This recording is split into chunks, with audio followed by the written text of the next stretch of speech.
Welcome back, YouTube. This is the second video in the Fluval Edge mod series. Alright, this is my tank. The light's off to the side so I could just run through the modifications with you that I made since the first video. A couple of changes since then. As you see, the back of the glass is blacked out now.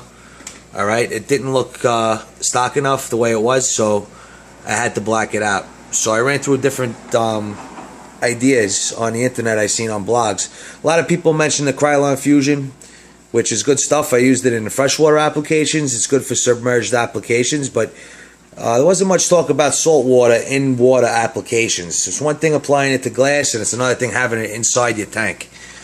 So I went with silicone. I went black silicone. So let me just show you how I did it. In the first video, you seen the whole back area was open, okay, which it showed the filtration, but it also showed the silicone from the overflow box, and it left a big hollow space in the back of the tank. And it took away from the overall view, so I couldn't leave it like that. So I took the lid off ahead of time to show you what I did. Alright, what I did was I siliconed the back side of the tank. Back here, inside there. I don't know if you could see it. Very slightly you could see it, but I put a layer of black silicone. I taped off the sides, the same width of the back shield piece. I taped it off as a border, and then I used a spackle, and I taped off the top section over here, just a little piece across the top to leave that clear so I could see the overflow water going in. But I took a spackle, plastic plasterer's spackle, and I spackled on a layer of silicone, black silicone, jet black, 100% silicone, on the back side of the glass, on this side of the glass. And from the front of the tank, it appears like a perfect sheet of plastic. It looks beautiful. Can't tell the difference between this and the piece that it comes with. The only thing you can see is the hollow point, which I wanted, the empty spot on top, and that's to see the old water flow into my overflow. Alright, so on the right, what you see is a piece of half-inch PVC pipe, which I added to the tank because I have a 600 gallon per hour pump hooked up to my return. And with a 6-gallon tank, it was like a monsoon in there. So it was too much turbulence, and I was looking for a way to disperse the water. So with this, I drilled holes inside the side of the pipe, and there's 12 holes in total on the left and the right hand side of the pipe, looking from the front, and it blows the water in nice even streams very gently along the back side of the glass, which creates just the right amount of current in the water. As you can see in there, you can see the little air bubbles. That's all along the back side of the glass. It's making it perfect. So that's that. Here's a little view of the overflow again. This is the first mod. You can see how nice it fits in the back piece, the back plate. That's the Stockman pipe you're looking at with the air vent. And I got it set so the water is flowing right to the middle of it and you can't hear anything. So that's that. That's the return. It's also on the side of the overflow box, and that's where we are since the first video. I'm going to run you through my filtration now. I got all my filtration. First, let me put my light back. And the reason why I got that circulation pump where it is right now is just to create a little bit of turbulence on the top, so I get that shimmer effect, which I love the shimmer. So when I get my Tunzi circulation pump, the wave pump, I'm going to put it on the left hand side, and hopefully the pulses create that turbulence, because I don't want to lose that shimmer. If it doesn't, I'll have to think of something, because it adds to the overall view of the tank. Alright, so getting to the filtration. What I went with was the eShop's Cube Nano Refugium. It's 14 inches wide by 14 inches wide. It's a square. Perfect fit for the side of my computer desk by 16 inches tall. Okay, this Refugium is rated for 30 to 65 gallons, so it's over 10 times the size of what I need for a 6-gallon tank. But that's what this whole entire video series is about oversizing the filtration, and I succeeded at it. I love it. It's beautiful. The tank's been set up for a week. I got a nice algae bloom, as you can see, the diatom algae, and it's been 7 days, so it's perfect. That's exactly what I expected. So this tank is ready for some livestock. I'm going to put a cleaning crew in here tomorrow and let them go to work on that. That's Cat Lights Aquarium's protein skimmer. It's, you know, definitely not one of the more famous of brands, but this is also rated for a 40-gallon tank. And a protein skimmer, you know, if you have something that's oversized that collects, that's good enough.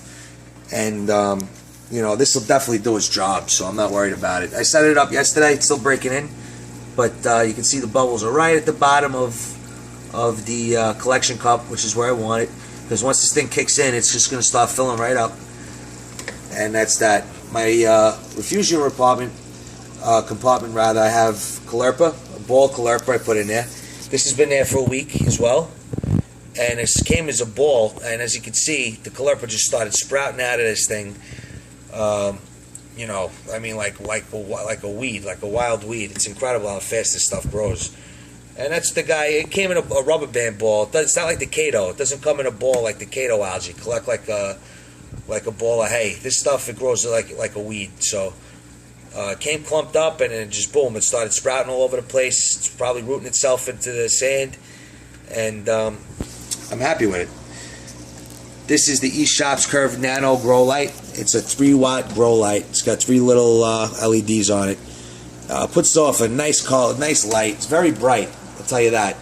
But I mean, like I said, as long as my caulerpa is growing the way I want it to, they told me it would, and it is. I'm happy with it.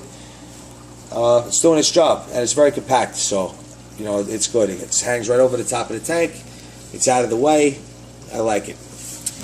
All right, now the biggest problem with this tank, like I mentioned in the first video, is the evaporation. Since it's only a 6-gallon tank, the water, when it evaporates, the salinity can spike instantly. So my first thing that I chose to do as far as equipment, besides obviously the filtration, is I purchased an automatic top-off system. It's from Tunzi. It's Tunzi Nano top-off system.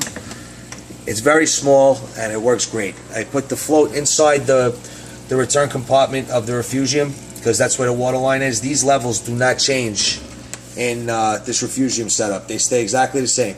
Where you see it now, no matter how much evaporation happens, the water stays right there because of the overflows. The only water level change is in the return section, which you can't see from here. It's underneath this lid. I'm not going to take the lid off because it's a real pain to get it back on. But that's where the water level drops, so that's where I put the float. But the good thing about it is that the evaporation through the whole system only shows in this compartment. So the slightest bit of evaporation and that water level drops. So with the top off switch in there, with the float in there, it kicks on this pump right away. And the pump is inside this, that's a neutral water container, holds 4.5 gallons. The whole system, by the way, holds 12 gallons total. There's 4.5 gallons in the tank because the rock took up 1.5 gallons worth of space. And there's 7.5 gallons in the refugium. So the refugium is bigger than this tank, which is fine by me because the refugium in itself is part of the system, and the more water the better. Okay, so getting back, 4.5 gallons of water inside the container from the neutral water. There's a little Tunzi sump pump that it comes with. So awesome. Wait till you see this thing. See how small it is? From here it may look big because of the foam, but that thing fits right inside the top of this container opening here. It's very small, very quiet, and it fills up the tank through an OD hose. That's a 5/8, I believe, a 1/4-inch OD hose that pumps the water into my return section of the refugium. So my salinity, I checked with a refractometer. It's over here. I'm not going to show you that. Everybody knows what a refractometer is, probably. I guess I'll show it to you anyway. Refractometer is the most accurate way to check your salinity, and I set my salinity at 1.025. Since I hooked up this, top-off system, it hasn't fluctuated not even a fraction of a percent. So my salinity is nice and stable. This much water should last me at least 3-4 weeks worth of evaporation, so it's not that much maintenance on that. And I've accomplished my goal with this setup. I think I could, reduce my water changes to probably once every 2 weeks and have a very healthy tank with a self-sustained ecosystem, which is, very hard to do on a nano tank, as anybody with any nano experience knows. The biggest problem with these tanks, some people enjoy it, I personally don't, is that in order to maintain a healthy reef, you have to do an extreme amount of water changes. The equipment is inadequate for the space they give you, and that's the whole reason why I did this project here. So now, this gives me a lot more versatility with my livestock, especially with the LED lighting. I could put SPS corals in here as opposed to just LPS, soft corals. and polyps and stuff like that. So I'm real excited to see the potential of this tank, and that's where I'm at right now. So once again, this is Cement Kid. Thank you for watching, everybody, and stay tuned for the next video when I start stocking this tank. Take care.